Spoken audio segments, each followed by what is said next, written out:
Good afternoon, Vanessa Varga here again from Varga Lawyers. This afternoon I am at our Adelaide office, and on the newsfeed today we have had another 2 questions following up from the post that was yesterday regarding family provision and estate planning. So the 2 questions are, and I'll answer the first one: if a child is estranged from a parent, can they make a claim on the estate? And then the second one is, what is adequate provision? So in respect of the first question, an estranged child can make a claim on an estate, absolutely. But often the amount that they receive, if they do receive provision, is discounted. One of the reasons that it's discounted is because the court takes into account not just the extent of their financial need and their lifestyle needs and medical needs, but the court also considers the relationship that the child had with the deceased person, so the late parent. So it's often discounted, particularly if the applicant is competing against another child who sacrificed their entire life to look after the parent, and that's the reason why that child has received more than the estranged child. The court also considers what are the reasons for estrangement. So if, for example, the reason for the estrangement is because the parent was abusive, then it's unlikely that the court will in some ways hold it against, for want of a better word, the child who's making the claim.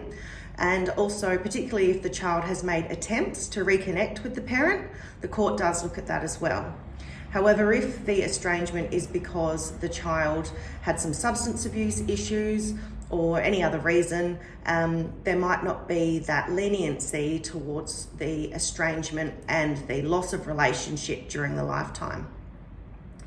As mentioned in my last video, an estranged child still needs to establish that they are in financial need. And I spoke to you about financial need being just the short way to discuss what the legislation actually says, which is that they've been left without adequate provision for their proper maintenance, education, and advancement in life. Now, interestingly, if a child is estranged and if they've engaged in conduct that the court considers is poor, they might be disentitled from making a claim. So the current legislation says that the court may refuse to make an order for provision, so that's money, on the ground that the person's character or conduct is, in the opinion of the court, so poor that it disentitles the person from the benefit of the act. So it's in the court's opinion. And we have a number of cases through history which set out what disentitling conduct might look like. Interestingly though, in the new legislation, which I spoke about yesterday, which is effective from the 1st of January next year, there is an additional phrase.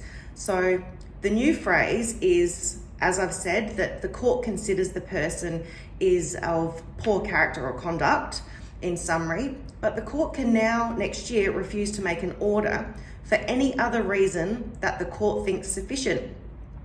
So it might be that estrangement falls into that category. The cases that we're looking at now certainly don't suggest that that's the case, but we'll get to see how the legislation will be implemented by the courts. So that's the answer to the first question.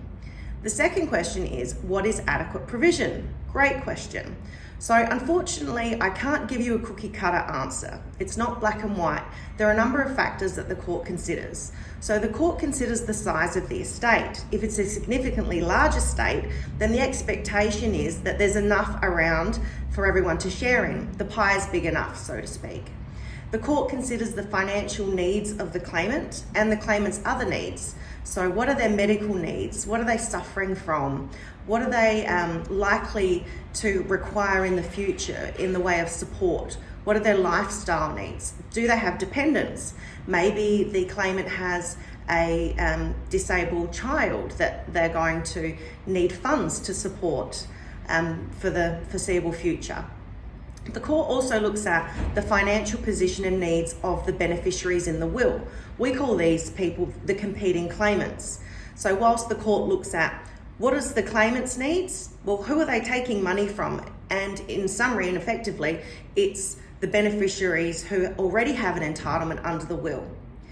The court also looks at the extent of the relationship between the claimant and the deceased person. So if they had a great relationship, then obviously that will go in favour of the claimant. But if the beneficiaries in the will cared for their late parent, for example, and there was a poor relationship between the claimant and the late parent, then obviously that's not going to support that they would receive a significant amount of money over the others, if we're just looking at that one factor. So if you came to see me and you gave me a scenario of circumstances, I certainly could give you advice as to what I consider to be adequate provision, and I would do that by looking back at the cases that I have read over the course of my 23 years in the law, and I would be able to provide you with, in my view, what I think might suffice. But it's grey. What I say could be challenged by somebody else, but there are parameters. So, it might be on a good day you could get this amount, and on a bad day, if your credibility is shot in the witness box, you might get this amount.